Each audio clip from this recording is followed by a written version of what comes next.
Our scripture reading is Luke chapter 10, verses 1 and 2. Luke chapter 10, verses 1 and 2. After the Lord appointed 72 others and sent them out on ahead, 2 by 2, into every town and place where he himself was about to go. And he said to them, "The harvest is plentiful, but the laborers are few. Therefore pray earnestly to the Lord of the harvest to send out laborers into the harvest."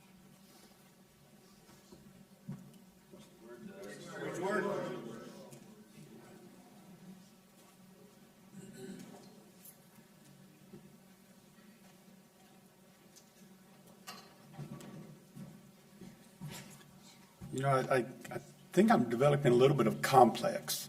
You know, Matt says that it's a privilege. I don't know if that means it's a privilege. And then we sing ancient words. Is it a privilege because I'm still alive and this old? That it's an ancient? Okay, I can take a hint. Paul asked if I would share with you a little bit about the international studies, which you may or may not be familiar. We're across the street on the north side is where our offices are located. And we are fairly the new kids on the block when it comes to Sunset. We've been in existence, the international studies, for 25 years. It began with 5 schools. It began with a school in Addis Ababa, Ethiopia, Toluca, Mexico, Brno, Russia, Donetsk, Ukraine, and Miami, Florida. Now, the one in Miami, Florida is kind of a misnomer. The school was actually in Havana, Cuba, is where it was located, but it was based out of Miami. But that was the 5 where it started. And maybe you've seen this. Did we advance? There we go. Maybe you've seen this map in some of our literature, in some brochures or somewhere associated to Sunset. It has grown in 25 years. We are now 92 schools in 42 different nations. They are schools that are scattered all over in various different forms. There are very different formats that we teach in. And I wouldn't be able to keep up with a lot of this if it weren't for a lot of help, good help that I have. There's Dan Goodyear, who you may or maybe not see him very often. He lives in Portland, Oregon, but he directs our schools in Western Africa. Schools in Nigeria, Ghana, Cameroon, Sierra Leone, Libya is where he's associated. Then now there's another face you do get to see pretty often. Where are you, Luis? Okay, yeah, we're international. He's probably gone some. Luis Melendez, Dean of our Latin American schools, which includes Cuba, I don't know if I can name all of them, El Salvador, Ecuador, Mexico, Honduras, many. Any Latin American speaking school, which is the largest block of our foreign language schools, because we also partner with Texas International Bible Institute, which is an online program, and they have about 25 or 30 locations that they preach and teach. And then another face is Princeton. Princeton oversees our Asian schools, which that includes the area from beginning with India and going as far east over to Singapore, Korea, the Philippines, and many of those nations. So it's a very vast area. And there's 2 more men that they're so new I don't even have pictures yet for them. There's Clifton Fox. He will be working with Dan Goodyear in Western Africa. And Terry Harrison will be taking over working with our schools in Eastern Africa. He asked me, Tim and I, he gave us a list. He said, okay, these are the schools I'll be working with. He had 3 or 4 on there, or 3 or 4 countries. And Tim and I we said, no. Now what you do is you just draw a line north and south, the length of Africa, and you have everything on the east. And that includes Zimbabwe, Zambia, Malawi, Tanzania, Uganda, Kenya, Ethiopia. He has a very large area to cover. But it is an immense ministry that has grown, and grown in many ways. But in a lot of ways, it is similar to what we do here. It is part of Sunset. It is born from Sunset with the goal to equip and empower people to go and to preach the gospel. Just as the Lord selected his 72 representatives, delegates to go out, and he sent them out 2 by 2, we're doing the same thing internationally. We're finding men and women who have the desire to reach the lost. And then we are training them, equipping them, and empowering them to do just that and to go out. And at any given time, there are probably nearly 2,000 students that are sitting in seats just like you are. they're studying, they're preparing, they're dedicated to what they want to do because they have a desire and a love for the lost. And that's what they're seeking to do. And it takes different shapes. Some of our classrooms are probably very similar to what you might be familiar with. This is Batam, Indonesia. They have a nice building, a classroom with desks and chairs. I'm not sure it's air conditioned, but yeah, but it is. It'd be something that would be comfortable. Or Kyiv, Ukraine, where Ukrainian Bible Institute, where it used to be located, it's now relocating to Slovakia. But it's a nice classroom, and they did have air conditioning, in their facility. Or maybe in Athens, Greece, where they use a basement in a church building at the Everu Church of Christ. And they meet there. It's something you would recognize as a classroom. Now, the class makeup is a little different than what you might see. They're predominantly Nigerian, or they're Ghanaian. They're predominantly Nigerian is our students there. They come there. I'll sidetrack, chase a rabbit just a little bit. They come to Athens not seeking to go to school.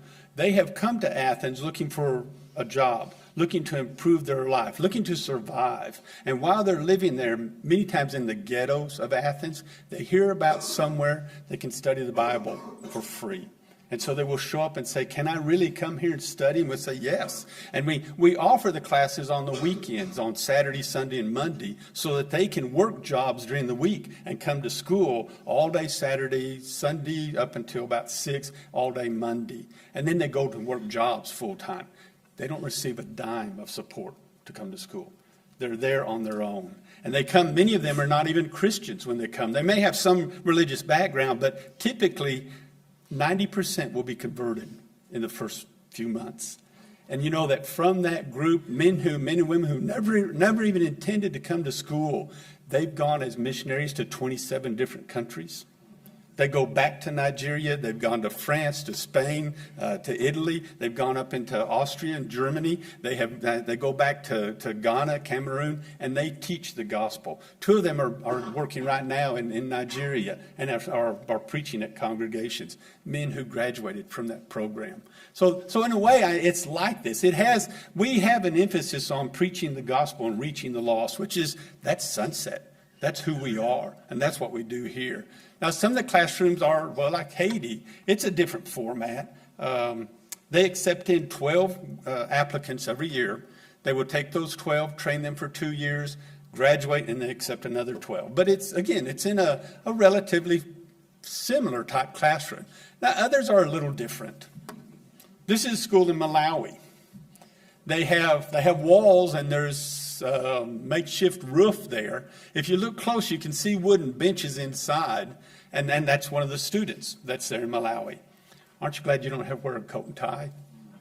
Especially in that heat. And enjoying that. But that's one of the schools. But then there's also like Mozambique. We'd have to kind of zoom in and see this. Again, they're sitting in their wood benches. At least the men have benches. The women are on the other side. I'm not sure all of them have benches. And I don't know, Paul, maybe we need to consider men and women on separate sides and just segregate our audiences. What do you think? Yeah. That's not uncommon in Africa to worship that way. Or this. This is a unique setting.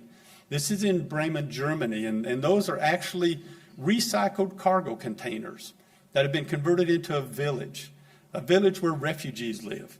There are Kurdish, Syrian, Iranian, Saudi, Afghans, Pakistanis that are all there in that refugee village, but they are open to being taught. And the Bremen Church teaches German to them and is teaching them the gospel at the same time.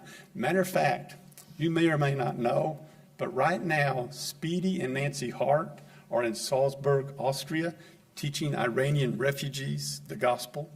They're teaching to those who have already responded, but some of them are coming for the very first time just to hear about Jesus.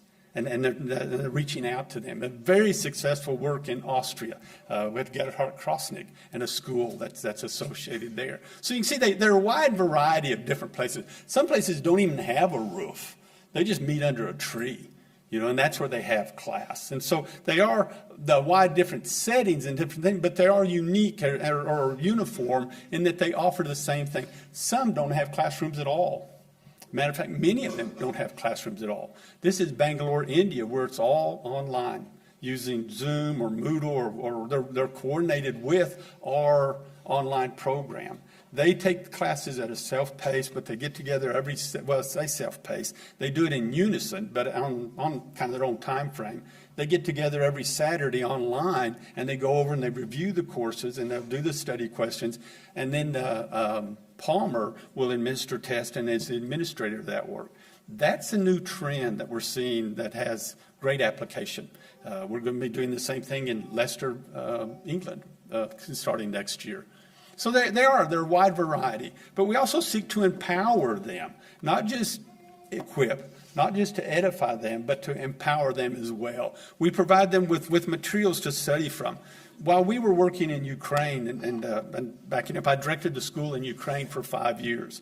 And one of the things that early on we realized is the lack of resources in their native language. And so early we began translating Sunset materials into Russian and to other languages. Now it's grown. We provide materials in Khmer, Tagalog, Telugu, Urdu, Korean, Amharic, Indonesian, a lot of the major languages of the world. We're working on Chinese right now. Chinese and Urdu are our most current projects. That's all part of international. That comes under the umbrella of international, along with solar players and other things. But we provide them that, and when we do that, they take what they learn and they preach. They go and they teach. They establish congregations wherever they have that chance to do that. They are evangelistic at the core of what they do. They do this often with minimal or sometimes no income, but they are provided for by the churches and on their own ingenuity is how they do that. The need is great. As we talk about the need to reach the world, to reach the lost, it is great, but the opportunity is equally as great. That we are living in a whole new world, a new methodology, new means to reach and to share the gospel with people. And I want to share with you just one initiative, just for background information. Do many of you know how many congregations exist in America, roughly? I've heard counts between 11,000 to 12,000, somewhere in that range. I've also read studies that say that every month, 100 congregations will close their doors. They will cease to exist. So that's 1,200 congregations a year that we're losing. Now, on the other side of that, let me tell you just an example. In Nigeria, there are estimated 6,000 congregations. Nigeria is roughly the size of California. So you're talking about, if you could take half of all the congregations in America and put them in California, that's how dense the number of churches are in Nigeria. Now, Malawi is half the size of Italy, or roughly half the size of New Zealand, and yet there are 1,000 congregations in Malawi that are there. Or Zambia has nearly 900 These are just three examples. There are now more congregations of the Lord's body on the African continent than there are in America. Yeah. And it's growing rapidly growing. Now, the problem that we face is that half of these congregations do not have ministers. Half of these congregations don't have someone to help encourage them or to help to mature the congregations or to help be their evangelists there and to help grow the church. They lack that. There's half of that. And the reason why is because not only are we not training enough, but 50 to 70% of our graduates that go out into preach stop preaching within a few years. And the reason's simple. They can't put food on their tables. They can't buy shoes for their children. They can't support themselves on what the churches are able to share with them. And so they have to give up preaching or at least go find a secular job that will allow them to preach, that takes their time away from sharing the gospel and doing what they've been trained to do. And so they're trapped in this situation. But we want to find a solution for that, and we've been challenged to do just that. Sunset is spearheading a coalition, for lack of a better word. It's a partnership between Sunset and World Bible School and Healing Hands that is built in within our international studies part, or we're kind of spearheading that. The whole idea is to share what we do best. Sunset is great at training preachers. We know how to train preachers. We've been doing it for over 60 years. World Bible School, their forte is spreading the gospel and teaching on an introductory beginner level. They have literally thousands of students in Africa. And I'd have to ask Tim Brumfield the number. It's enormous, the number of students, people enrolled in World Bible School. Healing Hands is a great benevolence organization. They go about drilling water wells, desperately needed water wells in Africa. Well, why not a coalition that works between us taking the best of our talents and using those for the spreading of the gospel, to put that together, to do a solution, to increase the number of men and women we're training to send out and to be our delegates going 2 by 2 or 1 by 1, increasing the number of spokesmen of the gospel. But secondly, giving them the skills and the ability to support themselves when they go out, providing them with a vocation so that they can have that along with preaching the gospel and to be self-sustaining in that. We'll use new methodology. And like I said, there's a lot of new methodology out there. Solar players, which we've been doing for about 13 years. That I wish I didn't bring one. If you're not familiar, we're going to do a chapel just on solar one of these days. And that little device contains all of the Sunset curriculum, plus the Old and the New Testament. It has over 400 hours of recording on that little solar-powered device. They don't need to plug it in. They just set it out on a windowsill and let it charge up, and it will play for several hours at a time. That can be used for expansion of our training program. Then you tie that in with they have the internet available to them, that they can log in, do our online classes, study just the same material as you study, and learn and grow in that. And then on the horizon is a telephone app that will contain our material, that they don't even need the internet. If they simply just have cell phone data, they can download and take our courses on their phone. And that can expand what we're doing. But along with that, we want to provide them with vocations. And the options for vocations are endless, what we can do. It's a matter of searching and finding what works in their context, whether it's bricklaying or sewing or tailoring or baking. One of the schools in Kenya, they teach their students how to bake and how to cater events. They will cater weddings, funerals, and it's a growing business there for them, especially in a city the size of Nairobi that has nearly 20 million people there. And so there's businesses like that are available. Fish farming is a new one I never thought of. If you have a pond that can raise fish and make that into a vocation, teaching them to drive, teaching them to be auto mechanics, a number of different things. The key is so they can train them, so they can support themselves. One of them there, I don't have it on the list. Well, nearly everybody, I've traveled all over the world, nearly everybody has a cell phone. It doesn't matter. I've been in Cambodia, down a road going out to a rice paddy, no lights, no electricity at all, but you see the glow of a cell phone out there, in the night. Everybody has a cell phone. And another thing that's very common about cell phones is they all break. They drop them, they crack the screens. And so if we teach our students to do cell phone repairs, and you know how long it would take to teach you to repair cell phones? We can do it in about 2 hours, teach you how to do it, and then provide you with the tools to do it. A student can go down to the marketplace and set up a table, offer to replace screens, repair cell phones, at the same time preach the gospel to them and be able to support themselves. So there's a lot of opportunities that are out there. And all of these will have to be based upon 3 key essentials. It has to be evangelistic. When we train them the gospel, naturally that's evangelistic, but when we teach them a vocation, it should lead to an evangelistic opportunity. Everything we do should be centered around reaching the lost. Whether it's training the preachers, which that's natural, whether it's vocational, everything we do will be focused on reaching the lost. Secondly, it must be sustainable. One of the things that cripples many foreign mission works is dependence upon U.S. dollars. We make them indentured servants, for lack of using the word slaves, to American dollars. They become so dependent upon that they don't know how. We've not taught them to be independent and entrepreneurs. And then so it cripples that work. And when the American dollars run out, which at 100 churches a month dying, guess what? I mean, it doesn't take hard or long to see. It's going to run out. And they have to become self-sustaining. That's important for their very existence. And then thirdly, it has to be reproducible. It's something that if we train a man to be a preacher in a village in Nigeria, can he take that skill and go anywhere in Nigeria to do the same thing over and over again and make it reproducible? There has to be all of those three. And they have to have the right people. I want to tell you about Esote Aaron is his name. He's Cameroonian, lives in Buea, Cameroon. He directs the Buea College of Biblical Studies there, one of our associate schools. He recently opened up an extension school. You can see it here, a satellite school, the Buea College, and you can see the number of students that enrolled in this upstart, brand new extension. Expanding the number of gospel preachers is what he's doing, and increasing that number.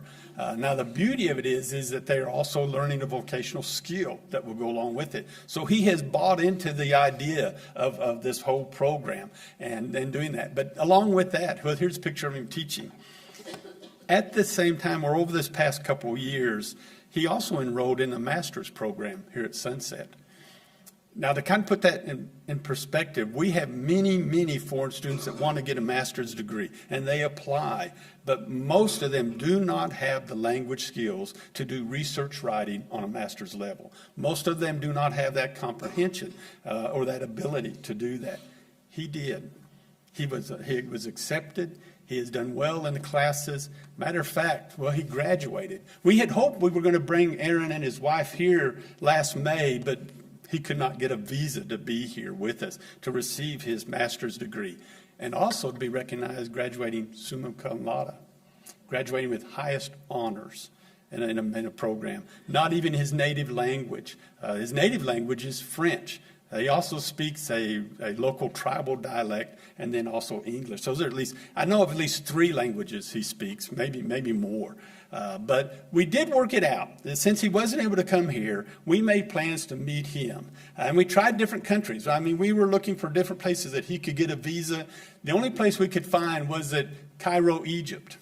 And so Paul and Amy and Marge and Noah and I met up in Cairo, Egypt, where we met a man from Cameroon to give him a degree from America. Now, is that international? Now, it was really neat. Of course, Aaron brought the traditional Cameroonian garments or regalia for us to wear. I texted, I hope you're watching this, Aaron.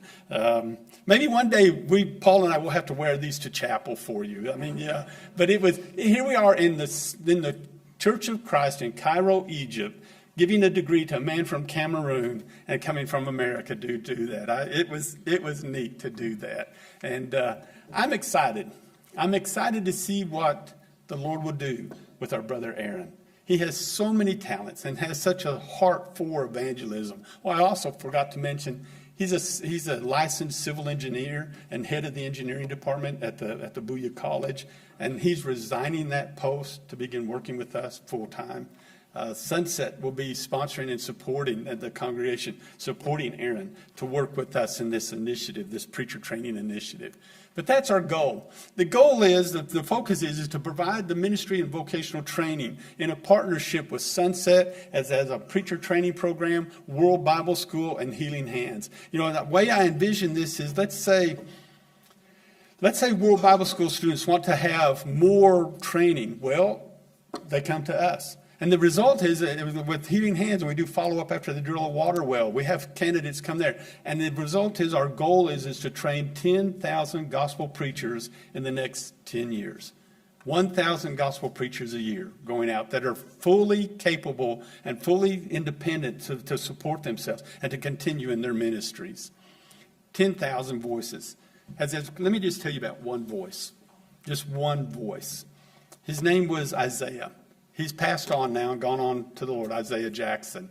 Many of us knew him.